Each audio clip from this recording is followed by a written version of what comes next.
Young hero Sandeep Kishan Venkatadri express చిత్రంతో heroine గా entry ఇచ్చిన రకుల్ ప్రీత్ సింగ్ తెలుగులో రామ్ చరణ్, ఎన్టీఆర్ వంటి స్టార్ హీరోస్ తో నటించి స్టార్ హీరోయిన్ గా గుర్తింపు తెచ్చుకుంది. ఒక్క మాటలో చెప్పాలంటే టాలీవుడ్ లో మోస్ట్ వాంటెడ్ హీరోయిన్ ఎవరంటే మొదట రకుల్ ప్రీత్ సింగ్ అనే చెప్పాలేమో.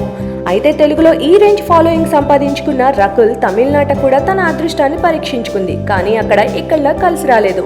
దీంతో తెలుగులో వచ్చిన అవకాశాలతో స్టార్ హీరోయిన్ అయిపోయింది. అయితే ఇప్పుడు తాజాగా రకుల్ తమిళ హీరో విశాల్ నటిస్తున్న తుపరివాలన్ చిత్రంలో హీరోయిన్ గా ఎంపికైంది.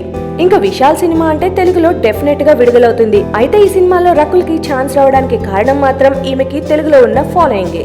ఎలాగూ తమిళ్లో హీరో స్టామినాతో సినిమా ఆడేస్తుంది. ఇక ఇక్కడ హీరోయిన్ స్టామినాతో అయినా సినిమాని ఆడించచ్చు అని భావించి రకుల్ ని తీసుకున్నట్టు తెలుస్తోంది. అయితే ఈ మూవీకి రకుల్ ప్రీత్ సింగ్ అక్షరాల ₹1 కోటి రెమ్యూనరేషన్ తీసుకుందట. ఇప్పటి వరకు కాజల్, సమంత, తమన్నాలు మాత్రమే ఈ రేంజ్ రెమ్యూనరేషన్ తీసుకునేవాళ్లు. ఇప్పుడు తాజాగా రకుల్ కూడా ₹1 కోటి క్లబ్ లో చేరిపోయింది. FIR